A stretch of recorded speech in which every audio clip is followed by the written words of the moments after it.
Hoje o nosso entrevistado é o Cláudio Paiva e é um prazer para a gente recebê-lo aqui e, na verdade, ele nos receber na propriedade, né? Então, para nós é um privilégio vir entrevistar, escutar a história do senhor. O projeto Vozes do Agro, ele é um projeto que tem o intuito da gente entrevistar produtores, contar a história de quem produz e quem alimenta as pessoas. Então, um prazer para a gente entrevistar o senhor. Seja muito bem-vindo. E aí eu já vou começar perguntando quem é Cláudio Paiva, o que o senhor faz, como é que o senhor faz e de onde o senhor veio e até conta um pouquinho da trajetória até onde o senhor está aqui hoje. Bom dia, o prazer é imenso, né, de você estar aqui fazendo essa entrevista comigo. Meu nome é Cláudio Vaz de Paiva, conhecido mais como Cláudio Paiva, né? A minha trajetória desde criança, né? Eu segui os passos do meu pai. Desde 5 anos eu tô lá no curral passando bezerro, né? Antigamente era tudo manual, né? Era bezerro ao pé, vaca gir, né? Tirava 3, 4 litros de leite numa vaca, então era muito difícil, né?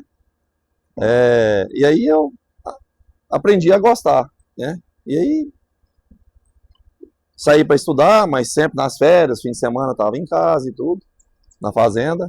E aí foi indo. Aí eu não formei, né? Fiz só o ginásio, não resolvi voltar para a fazenda e ajudar meu pai. E aí foi continuando a vida, né?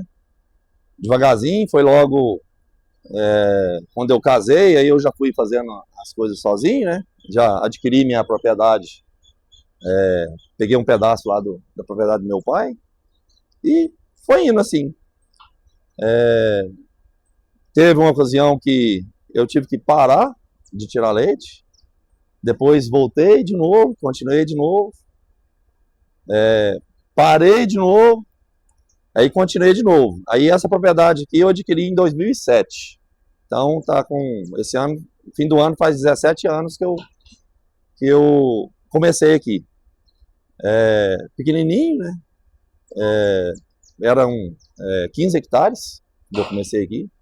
Aí já fiz uma estrutura pequena e comecei tirando milho de leite aqui. Eu já tinha um gado e já comecei tirando milho de leite em 2008, em junho de 2008. E aí foi indo até 2011, parei de novo, aluguei a fazenda durante 2 anos e meio, aí resolvi voltar de novo.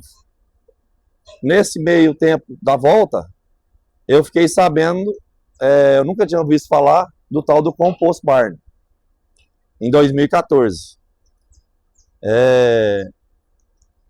Quando eu comecei de novo aqui foi em junho de 2014. Quando foi em novembro, eu já estava com o primeiro composto pronto. Eu adaptei as minhas cocheiras, que era Já tinha uma estrutura? tinha uma estrutura pequena de semi-confinamento, as vacas comiam para o piquete. Aí eu adaptei essa cocheira, fiz um barracão em cima. Foi o primeiro composto que eu fiz aqui. Inclusive foi o primeiro de Arizona, né? Eu e o seu Oleno, que nós fomos pioneiros aqui em Arizona no Compost Barn. E assim por diante foi. Fizemos um composto assim, não foi muito adequado aos padrões, né? Aí depois os próximos foi aumentando e foi indo assim, até chegar hoje. Hoje eu tô com 15 mil litros de leite. E o leite, ele é muito... O senhor falou aí que desistiu algumas vezes, depois voltou, retornou à atividade. Mas assim, todo ano a gente passa pelos mesmos problemas. Isso. É sempre muito difícil e acaba que às vezes a gente realmente não consegue continuar. Então aí o senhor voltou muitas vezes, então acaba que prova que leite, querendo ou não, é uma boa atividade. E muita gente reclama muito, é difícil, a gente não recebe o preço que deveria receber, porque é muito trabalho. O senhor pode falar aí quantos funcionários tem, quantas pessoas que hoje, para ter essa produção, que necessariamente estão aqui na propriedade todos os dias trabalhando, são muitas pessoas envolvidas no processo para a gente receber tão pouco no litro de leite. Então acaba que a gente se sente desvalorizado mesmo. Isso. Eu acho que o trabalho intenso que a gente é muito pouco valorizado, né? Porque é igual você falou, não é fácil, é muito, a gente acaba empregando muita pessoa, né? Muitas pessoas, então hoje eu tô com 20 funcionários aqui, né? Só aqui no leite, então não é fácil, né? A gente bate de frente com muita dificuldade. Então, é preço, é insumo caro, é, não, tudo é difícil, mas é gratificante também ao mesmo tempo. É uma. Porque se não fosse assim, a gente não estava aqui, né? E eu acho que as coisas fáceis também, eu acho que não tem muito motivo, né, pra gente ir. Eu acho que tem que ser meio difícil mesmo pra gente dar um pouco de valor. Pra gente, justamente, pra gente valorizar. Os meus pais começaram com um pouquinho leite mesmo, a gente tirava 8 litros de leite no começo. E aí, hoje em dia, as pessoas me perguntam assim, você pretende continuar na propriedade dos seus pais e tal? E sempre que perguntam isso junto com meu pai, eles falam assim, pois a gente cresceu muito dentro da propriedade nas nossas condições. Então, as meninas, as minhas filhas, elas têm que crescer aí na mesma proporção que a gente. Só porque pra gente crescer na mesma proporção que os meus pais cresceram, aí é uma missão já bem arrochada, né? Então eu fico pensando que tudo que a gente valoriza, que a gente olha com carinho, que a gente pensa assim, tenho certeza que quando o senhor olha para todos os animais, para toda a estrutura que tem aqui, o senhor deve ficar assim, eu construí isso, foi fruto do meu suor, fruto do suor dos que estão comigo, então a gente acaba que valoriza. E pra mim é sempre muito motivador escutar as histórias, porque sempre tem uma pessoa que conta uma história muito... lá no começo teve um momento que foi muito difícil, o senhor falou que o senhor acabou não estudando, não fazendo faculdade. O senhor Giovando deu uma entrevista pra gente, ele falou assim, eu saí pra fazer faculdade, voltei, porque eu achei que eu precisava. O senhor se arrepende de não ter estudado? Ou o senhor acha que desse jeito foi melhor pro senhor? Não, eu nunca arrependi de ter parado. Eu nunca fui muito chegado em estudo mesmo e eu não tinha dificuldade, mas eu não gostava. Eu gostava mesmo era da roça. Então eu falei pro meu pai, aí ele relutou um pouco no começo, mas a hora que ele viu que Não ia eu sempre fui muito objetivo com meus propósitos, né? Então, a hora que ele viu que eu falei, então vem. E aí, graças a Deus, ele me deu todo o suporte que eu precisava. Trabalhei muito, não foi desde pequeno a gente trabalha muito. Mas é gratificante. Eu gosto de trabalhar, eu não tenho preguiça e é por aí. E hoje em dia a gente não acha, a gente não tem preguiça de trabalhar, né? Tipo assim, pessoal mais novo, especialmente as novas gerações, a gente estava até conversando ontem na porta do banco, meu pai com alguns senhores. E aí eles falaram assim, porque eu comecei a trabalhar, eu tinha aí meus 8 anos, eu já ia pra roça com meu pai e fazia o serviço tudo que precisava. Hoje em dia, você fala para um menino de 8 anos ir pra roça, fazer o serviço tudo que precisa, ele não sabe nem onde começa. Então, eu acho que assim, é muito geracional também, a gente não pode cobrar de uma pessoa, porque até a gente não ensina da mesma forma. O tempo mudou, né? Hoje são outros tempos, né? Então, não pode nem cobrar. Eu acho que vocês são outra geração. Então, eu acho que vocês são uma geração bem mais inteligente do que a gente. Igual você falou aí que é difícil de acompanhar o que seu pai fez, eu acho o contrário. Porque o seu pai, igual eu também, comecei praticamente do nada, né? Igual aqui mesmo, eu comecei do nada, fui praticamente sozinho. Vocês já têm um caminho já começado. Para trilhar, né? Entendeu? Igual o meu filho também, eu tenho 2 filhos, o mais novo está sempre comigo, o mais velho está voltando, né? Graças a Deus. Então, eu acho que todos os dois vão tá, gente, tá... Desculpa. Tá tranquilo. Eu acho que é bonito. Se o senhor chorar, eu choro também. Eu acho muito, muito bacana, porque antigamente a gente ia embora para estudar, né? E hoje em dia a gente volta no propósito de pensar assim, eu quero que os meus filhos... O senhor, com certeza, quando o senhor comprou aqui, que o senhor começou a trabalhar aqui, o senhor já tinha os meninos. Tinha. Então o senhor pensava assim, eu quero construir algo para que os meus filhos tenham algo para ter. A gente pensa sempre nos filhos, né? A gente pensa sempre nos filhos. Eu, assim, tem muita gente que fala assim, eu escuto muito, companheiro meu, até mais velho, mais novo, eu não vou mexer mais não, porque eu não tenho sucessão, meus filhos não querem nada com nada. Eu penso o contrário, porque eu penso em mim também, no meu gosto de estar aqui, eu gosto.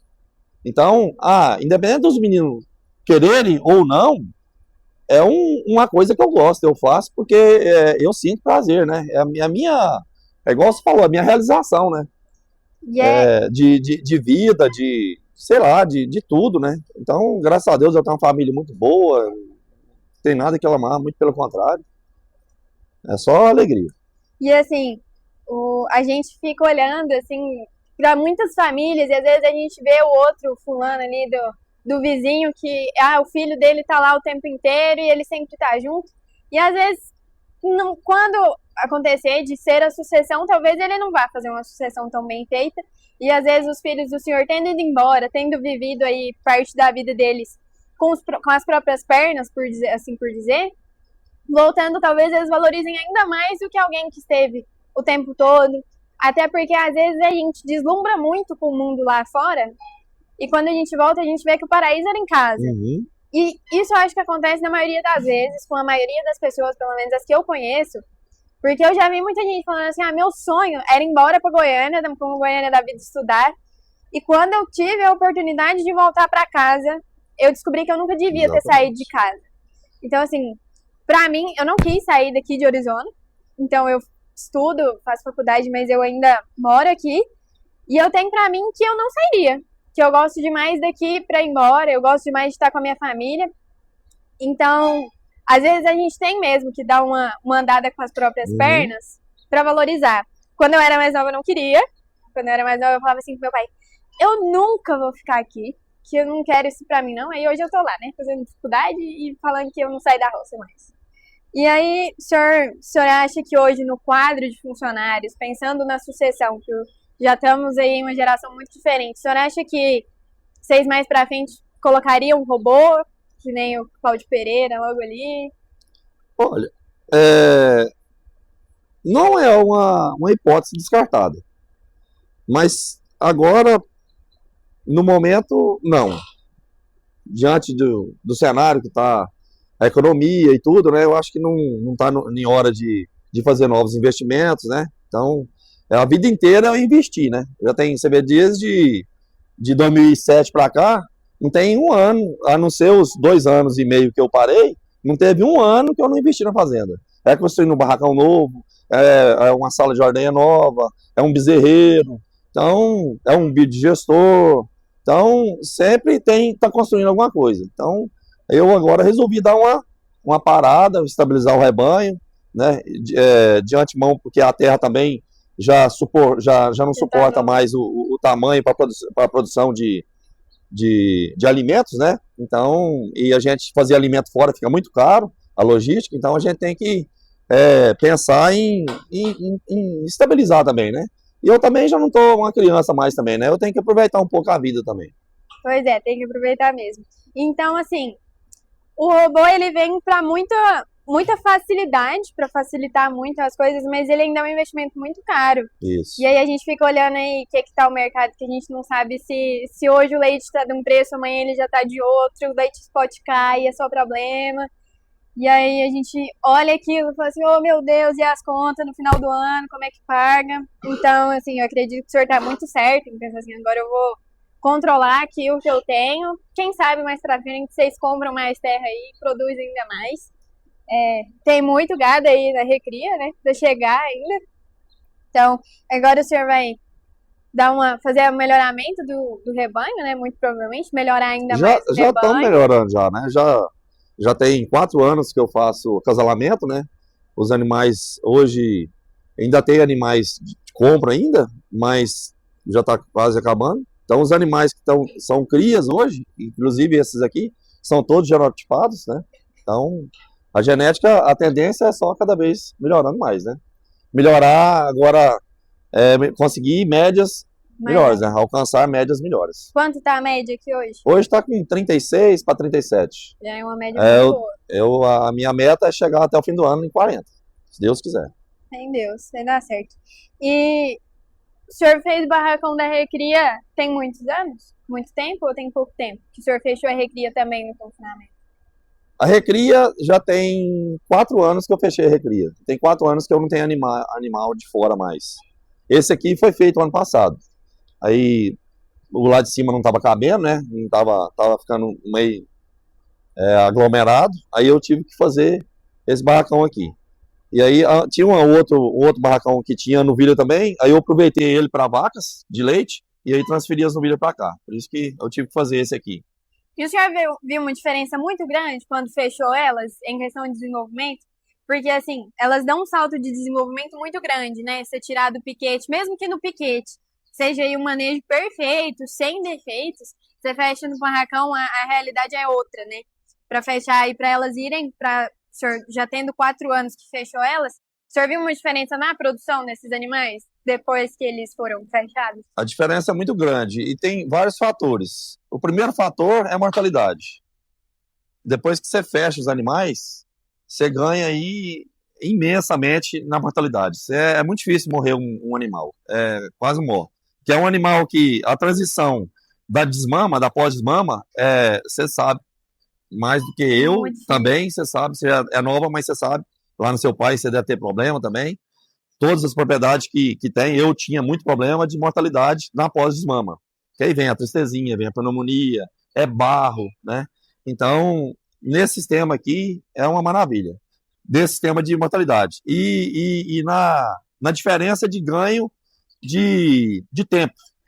Então, enquanto você consegue fazer uma novilha parir aí de 24, 23, 24 meses, no sistema convencional você vai conseguir de 30 para cima. Exatamente. Então, você está ganhando 6 meses de antecedência disso aí. Isso aí e é um gado que gasta muito com alimentação.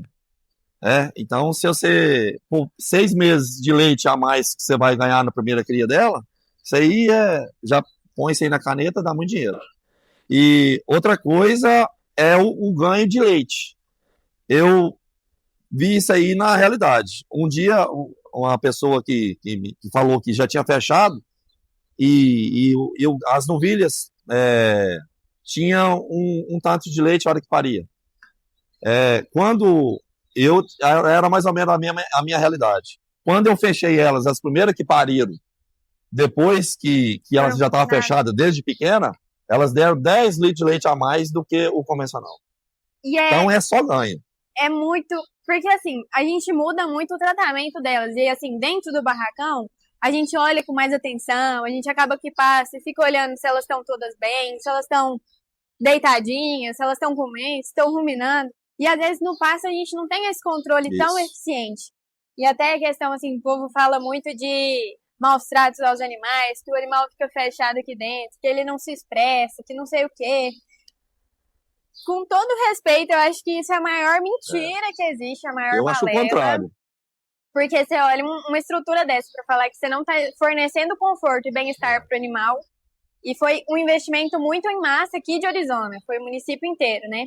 Que aí o senhor, como pioneiro, o senhor viu que depois que fez os composts, Orizona deslanchou na produção de leite, Orizona mudou muito. E aí a gente viu muito produtor crescendo muito rápido. Vocês foram, então o que o senhor me fala que foi a virada de chave para vocês falarem assim, eu consigo crescer a partir disso, isso aqui foi muito bem feito, eu consigo fazer mais daqui, eu consigo crescer? Eu até peço desculpa para quem não tem composto.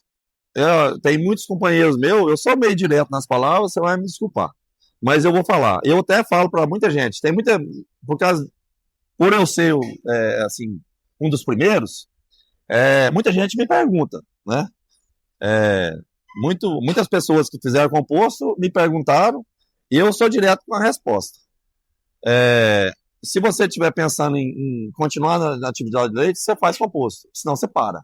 Exatamente. Hoje é inviável, eu acho inviável, assim, uma produção, para você continuar no mercado do jeito que está hoje, é inviável, me desculpa a franqueza, mas é inviável uma tiração de leite hoje sem um barracão.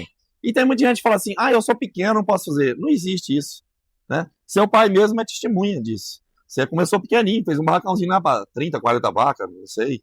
O primeiro composto, 60 vacas, 100 vacas. Mas tem gente que fez com 30, né? Então, não tem isso de tamanho. Qualquer tamanho te dá retorno em lucratividade. Porque a gente tem que pensar também que a gente não está pensando ali só em um investimento muito alto, mas o retorno ele é muito alto. E é rápido. Por exemplo, quando a gente fechou os animais lá em casa, a diferença de produção, depois que fechou, com os animais que a gente tinha, ali, sem falar de melhoramento genético, porque melhoramento genético, quer queira, quer não, ele demanda tempo, a gente já teve uma diferença muito grande de produção, de ganho de produção por dia, por litros, por animal. Então é muito diferente. O que gasta, você tem retorno. Tem. Porque o que a vaca aumenta comendo a mesma coisa, porque ela não vai comer mais muito mais. Talvez ela vai comer um pouco mais, de concentrado um pouco mais, mas o volumoso hoje é o gargalo da produção. E o volumoso ela não vai comer mais do que um outro método de tiração de leite, um convencional. Sim. E aí, tudo também é muito gestão. Às vezes a gente fala assim, um pequeno produtor fala assim, eu não consigo fazer o barracão porque eu acho difícil demais, é caro demais.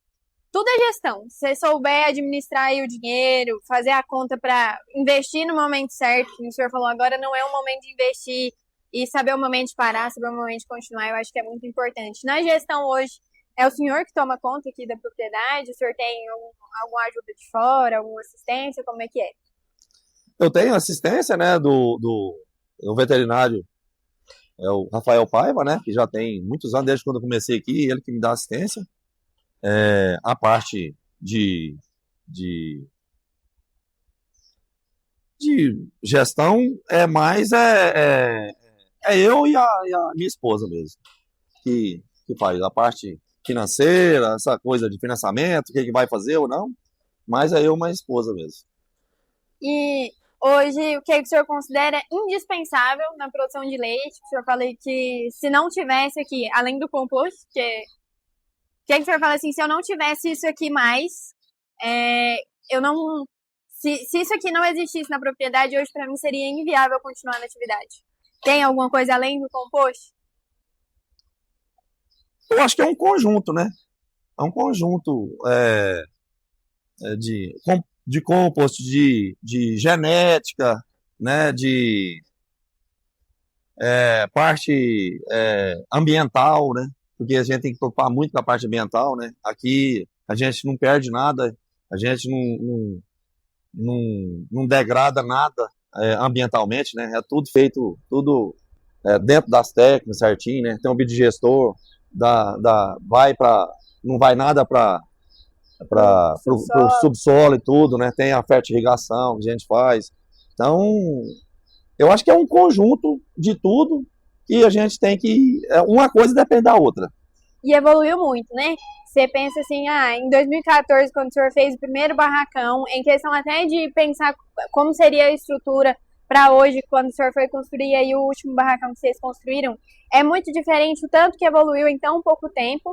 E assim, eu acho que graças a Deus, todo produtor que a gente conversa em Arizona, eles são muito abertos a essas tecnologias novas que vêm. Então, eu acredito que a evolução ela tem sido muito rápida. Muito. E a gente tem se adaptado bem. Então, eu acho que a gente tem que olhar muito para essa questão de, eu produzo e eu consigo produzir bem, eu consigo produzir sem degradar o meio ambiente, sem ofender ninguém, porque hoje em dia as pessoas se ofendem demais. Então, qualquer coisinha que você faz, a gente é dado como criminoso, como caloteiro e tudo, né? Então, e a gente tá aí para provar que não, né? Muito pelo contrário, a gente faz ajudar. Exatamente, a gente está produzindo para alimentar as pessoas, produzir bem para que o povo tenha com dignidade, comida né? E com dignidade. Que aí o povo fica muito assim, mas todo mundo, como é que funciona a escala de funcionários aqui? Por exemplo, o povo fala assim, mas e aí seus funcionários, porque você é dono, você não tá nem vendo assim seus funcionários sofrendo nem nada. Não é assim, porque hoje em dia todo colaborador que tem na propriedade, eles têm muitos direitos assegurados, todos os direitos assegurados. Hoje em dia, trabalhar em propriedade rural é muito melhor do que ser um CLT na cidade, mil vezes melhor. Muito. E o povo ainda fica nessa insistência de, porque ser funcionário, ser peão de fazenda é ruim demais, é difícil demais. Depende da realidade.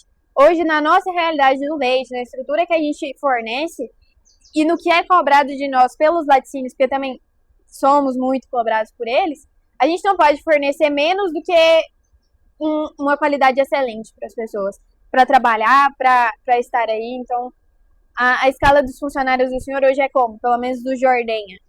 Os de ordenha são 3 turmas, escala de 8 horas. Então, são 3 turmas de 4, né? São 12 colaboradores que revezam de 8 a 8 horas. Então é muito bom. E eles não passam nem da carga horária Não. que É por tudo dia. com carteira assinada, tudo legalmente, tudo certinho. Tudo regularizado.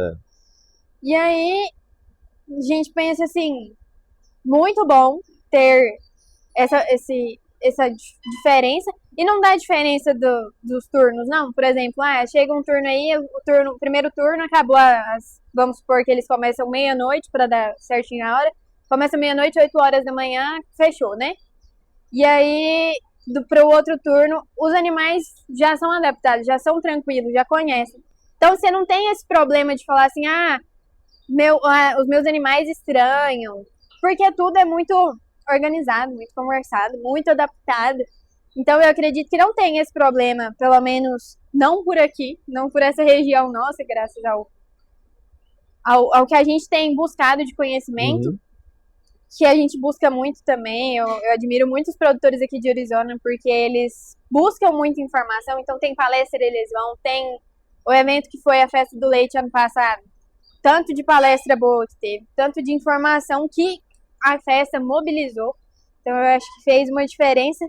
E isso faz unir o novo ao antigo, porque tem aquela troca de o senhor faz de um jeito, os filhos do senhor vão fazer de outros. Então, unir a tradição, a nova ideia, a inovação, faz a diferença. Você saber como é que você vai coordenar uma atividade daqui para frente. A gente não sabia, há 2 anos atrás, que o mercado ia estar assim hoje. Da mesma forma que hoje a gente não faz ideia no leite, daqui 2 anos a gente não faz ideia de como é que vai estar. E vender leite é um trem difícil, né? Você olha assim, você fala, investir desse tanto, e aí, pouco prazo atrás, a gente teve uma queda consecutiva muito grande, muitos meses. E aí, era todo lugar que você ia, lá em Arizona, tinha um produtor de leite assim, coçando a cabeça, numa reclamação, numa reclameira. E teve muita desistência, né? Muita. Tá tendo, né? Infelizmente, tá tendo muita desistência nos últimos anos, né? Todo ano a gente vê um companheiro, um conhecido que tá deixando a atividade. Isso é muito triste. Mas, infelizmente, talvez por motivo sei lá, de parte financeira ou parte não tem, acha que não deve fazer o composto, é o que eu falei, né? Aí a pessoa para, né? Talvez não tenha nem uma condição de fazer um composto e para, uma pequena propriedade, né? Então fica difícil. Mas, infelizmente, é a realidade, né? E o que é que o senhor pensa quando a gente fala assim, tem muito produtor pequeno saindo da atividade e os grandes estão crescendo demais? Tá virando aí tudo latifundiário, quando as pessoas falam isso. Eu acho o seguinte, porque a margem é muito pequena. Então, para você conseguir manter a atividade, você tem que aumentar a produção, a margem pequena, para você conseguir um lucro maior, né, no final. Então, igual você falou, o negócio de funcionário, por exemplo, né? Então, se você tirar hoje, com o mesmo funcionário que eu tenho hoje, eu tiro 4, 5 mil de leite a mais, entendeu? Então, você tem que diluir isso aí. Então, uma das coisas que faz isso aí, é a margem e um pouco de aproveitamento da mão de obra. Exatamente. Você tem que otimizar ao máximo, né? Isso. Então, se hoje, com essa equipe que o senhor consegue mais 4, 5 mil litros a mais, a meta é melhorar o rebanho até conseguir chegar nessa e melhorar média, a média, né? Que eu falei, né? Porque se eu conseguir 3, 4 litros a mais, eu não vou mexer no meu rebanho, com o mesmo rebanho que eu tenho, e eu vou ter um lucro bem maior, né? Exatamente. E o senhor falou, eu achei muita graça que o senhor falou que acha que a nossa geração é mais inteligente. Eu não sei se eu chego a concordar com isso, do senhor falar que nós somos mais inteligentes. Eu acredito que a gente é muito dependente do que outras pessoas fizeram. Como jovem eu me vejo muito assim, sem saber ainda muito bem das coisas, e eu acredito que inteligência tem muito mais a ver com sabedoria e experiência. Mas o senhor acha que os jovens hoje em dia eles estão mais preparados para assumir uma propriedade rural, ou o senhor acha que vocês que começaram a trabalhar antes então, estavam mais preparados do que nós? Eu vou separar em duas categorias essa pergunta sua. A questão que eu quis dizer inteligente, vocês são mais inteligentes, que hoje em dia está muito informatizado. Está muito informatizado. E vocês brincam com essa coisinha aí, entendeu? Nós já temos mais dificuldade para isso. Então, nós temos a sabedoria, que você quis dizer, talvez, a experiência, né, de vida, de muita coisa, mas vocês têm a ferramenta da informação que vocês dominam muito bem. Então, se vocês pegar, por isso que eu falo que vocês vão ter mais sucesso, porque vocês já estão pegando o negócio caminho andado, né?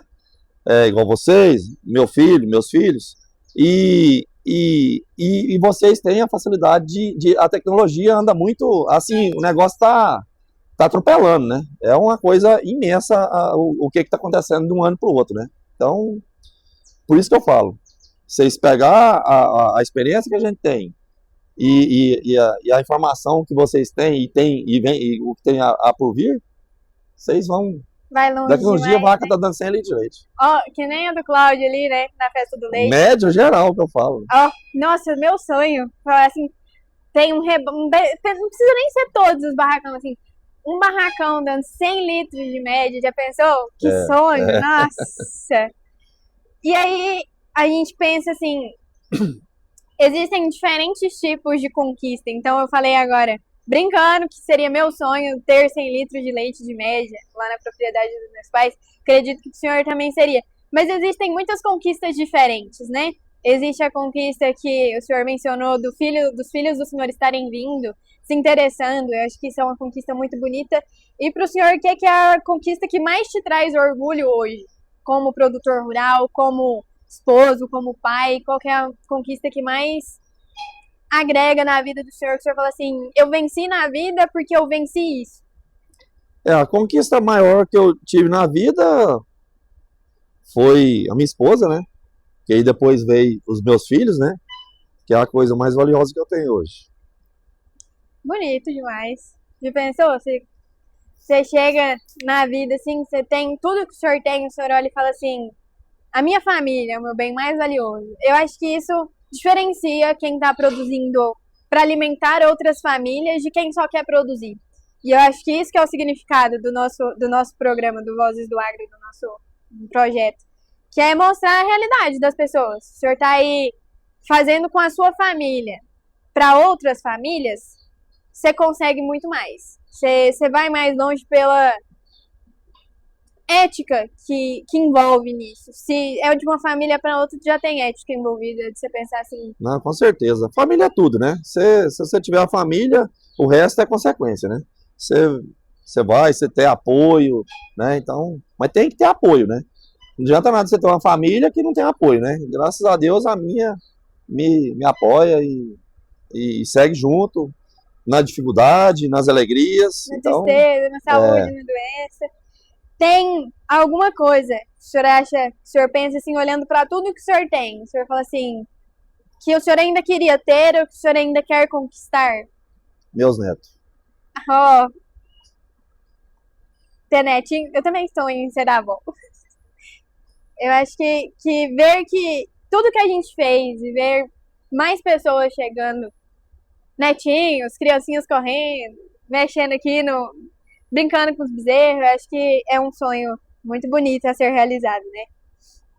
E o que é que foi o momento mais gratificante até hoje, na trajetória do senhor? Que o senhor falou assim, nesse momento aqui eu tô muito realizado, além do casamento. Hoje eu posso dizer que eu estou realizado, né? Tudo que eu almejei, eu consegui muito mais. Quando eu comecei aqui, eu pensava assim, nossa, se eu chegar em 3 mil litros de leite, é o meu sonho, né? Eu não preciso de mais nada. Então chegou nos 3, e aí foi só aumentando e teve a oportunidade dos barracões, né? Que aí a oportunidade de crescimento foi muito grande, né? E foi rápido, né? Você vê que em 10 anos, né, eu conseguia multiplicar um punhado de vezes no meu sonho, né? Então, hoje eu posso dizer que eu estou realizado aqui. O que eu tinha tá bem mais do que eu almejei. Então, todo momento bom, eu acho que a gente passa aí, vem o arco-íris depois da tempestade, a gente também tem muito momento difícil na vida. A gente repensa muito tudo que a gente fez. A gente olha e fala assim, não sei se eu dou conta, não sei se eu consigo. Teve algum momento que pro senhor foi muito difícil, que o senhor falou assim, eu não sei se eu consigo isso aqui mais. Que o senhor olhava e falava assim, é difícil demais mexer com leite, é difícil demais continuar na produção. Às vezes alguma coisa, até que tenha sido familiar, que impactou aqui dentro. Teve algum momento que foi muito difícil, muito marcante, que ficou na O memória? momento mais difícil foi quando eu parei aqui, né? Eu já tinha construído aqui, já tinha feito uma estrutura até boa e chegou no momento que deu uma loucura aí e eu falei, não, tem que parar, porque senão... Aí foi bom, eu parei, fiquei um tempo, né? Descansei, esfriei a cabeça, amadureci, então voltei de novo mais com gás, né? Então, acho que foi o momento mais difícil, foi esse momento que eu parei em 2012. E o Foi uma crise muito amadurecer, ruim né? na época, e tava assim, mais ou menos quase igual agora, ou pior, e a gente não tinha muita perspectiva de melhora, né? Aí hoje não, tá bom, né? Assim, em termos de o mercado, tá tudo complicado, mas eu acho que em termos de estrutura a gente já tá mais estabilizado, né? Acho que a gente consegue mais as pancadas. E o amadurecer, né? A gente às vezes pensa assim, eu tô vivendo a minha vida. E quanto mais o tempo passa, mais a gente aprende. Seja com um erro nosso, de outra pessoa. E agora, aqui em Orizona sempre foi uma região muito que a gente se procura. Então, às vezes eu vejo o senhor fazendo alguma coisa, vejo que tá dando certo, vou procurar para talvez não Eu fazer faço isso igual, mas muito. tentar adaptar lá em casa. E assim, muita gente aqui de Arizona faz isso, eu acho isso incrível, porque não é todo lugar que você chega que tem isso. Então, a gente tem que amadurecer muito, para às vezes ver o que o outro tá fazendo e pensar assim, não é o meu momento de fazer, mas um dia eu chego lá. Então, às vezes, o dar um tempo é necessário, o reconstruir é mais necessário ainda, ou talvez fazer novamente, fazer melhor, fazer mais, fazer talvez por mim, pelos meus, é o que leva a gente mais longe. Uhum. Já encaminhando aí, né, como que o senhor enxerga o futuro da produção leiteira no Brasil? Como é que o senhor vê daqui... Não dá para pensar como é que vai ser daqui 10 anos. É difícil, né? É difícil, é uma pergunta bem difícil. Até agora foi a pergunta mais difícil que você fez para mim. Porque não tem como você mensurar o que vai fazer. A gente não sabe nem daqui a um ano, quanto mais 10, né? A gente tem esperança que seja melhor, né? Com a tecnologia que está chegando, a gente está sempre acompanhando, está sempre atento às melhorias, né? Eu acredito que a tendência é melhorar, né? Que eu acho que produzir alimento é sagrado. Eu acho que todo mundo que produz alimento, eu acho que nunca vai, sei lá, passar muita dificuldade na vida, porque eu acho que o alimento é uma coisa sagrada. Então a gente tem que pensar sempre no melhor. É essencial, né? O que o senhor acha que um produtor precisa fazer hoje para seguir competitivo no mercado? Uai, Qualidade de leite, como é que o é senhor tudo, acha né? que É é? um conjunto de tudo, igual eu falei antes da pergunta anterior, né? É alimentação, né? Alimentação de excelência, né? Então, qualidade de leite, você tem que investir na mão de obra, né? Qualificada para fazer você acompanhar as tecnologias, né? Para poder fazer o melhor possível. Então, é, é muita coisa que você tem que arrumar, mas é por aí. Deixe um conselho, uma mensagem para essa geração que vem. Algo que, se a gente pensasse assim, daqui a alguns anos esse vídeo chegue nos netos do senhor. Então, que conselho o senhor daria para as próximas gerações, para nós que estamos chegando, para o pessoal que está vindo aí? Primeiramente, escute seus pais. Por mais que talvez pense que, meu pai é aquilo, meu pai é isso, mas a gente nunca faz por mal. tudo que a gente faz pelo, assim, talvez é uma bronca, talvez a gente fala de mau jeito, tudo, na hora da raiva, não tem assim, mas sempre é pensando bem dos filhos. Então, eu acho que sempre pode escutar, porque... E outra coisa, vocês vão dar valor mais nos pais na hora que vocês foram pais ou mães. É sempre assim, a gente pensa assim que, meu pai é ignorante e tudo, meu pai é aquilo, mas a gente sempre, a maioria, eu não sei se são assim 100%, mas a maioria dos Às pais, vezes tem a gente pensa sempre no bem dos filhos. um bom conselho de escutar os pais, que viveram muito mais que nós. Fizeram, até o momento, fizeram mais que nós. E a gente sempre quer que as nossas futuras gerações venham melhor que nós. Isso, é porque a gente já teve as dificuldades, já teve os problemas. Então a gente tenta a não querer que os filhos passem por aquilo, né? Mas sempre, não é toda vez que obedece, acaba talvez dando uma quebrada de cabeça. Mas eu acho que também faz parte também. Eu acho que a pessoa tem que passar uma dificuldade também. Se a pessoa nunca tiver dificuldade na vida, eu acho que ela nunca vai dar valor lá na frente. Eu acho que tudo tem que ter um pouquinho de dificuldade para chegar lá na frente e falar assim, nossa, eu tô aqui, mas eu passei por isso. Então, por aquilo que eu passei, talvez se eu não tivesse passado aquilo lá, eu não estava aqui hoje. E eu aprendi com aquilo, Exatamente. né? Então eu acho que às vezes a gente passa por umas dificuldades, e aí às vezes a gente passa por uma dificuldade, a gente acaba não aprendendo. Aí Deus coloca a mesma dificuldade numa perspectiva diferente, e aí a gente tem que passar por tudo de novo, até aprender. Isso. E eu acho que Deus, ele volta naquela coisa assim, você vai aprender. Você querendo ou não, você vai aprender isso. Então, eu acredito que tem que ser isso, a gente tem que ouvir muitos mais velhos, a gente tem que ouvir as gerações que vieram antes de nós para sermos melhores no dia a dia. Então, muito obrigada, Cláudio. O senhor foi uma... Que entrevista maravilhosa, conversar com o senhor aí foi excelente. Muito obrigada. A gente conta com o senhor como grupo de estudos, como Núcleo Avançado de Pesquisa, Extensão e Ruminantes, o NAPER. E a gente está de braços abertos, se o senhor precisar e a gente puder ajudar, contem conosco. Muitíssimo obrigado. Um abraço do professor Hugo Peron, nosso orientador e idealizador do projeto Vozes do Agro. Ele manda um abraço. Muitíssimo obrigada. Que Deus abençoe toda essa produção de vocês. Amém. E guarde sempre. Obrigado vocês pela, né? E agradeço sim, por eu estar contribuindo, né? A gente não tem muito preparo, né, para falar, né? A gente engasga de vez em quando. Desculpe pelas emoções. Mas estamos aí. O que precisar, a gente puder ajudar, estamos aí junto. Muito obrigada. Tá? Obrigado a vocês.